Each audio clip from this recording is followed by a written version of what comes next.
Everybody, it's Danny here with Danny Reviews, and check out this. This here's a rain catcher. It's got hummingbirds and flowers. It's metal and it's solar. So you're gonna be able to charge this unit with solar. And there's a light that lights up the water or lights up the unit in the middle here. So when it gets dark, it automatically comes on. This is a metal stake. It's probably about, I would say, maybe about 2.5 feet high. So you can place it anywhere in your garden to catch that water. So if you're looking for a beautiful hummingbird water catcher, rain catcher to show you how many inches of rain you get.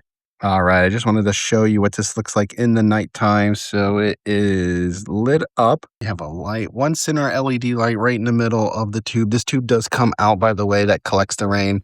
And you can see it still lights up pretty bright. One LED light that's pretty bright.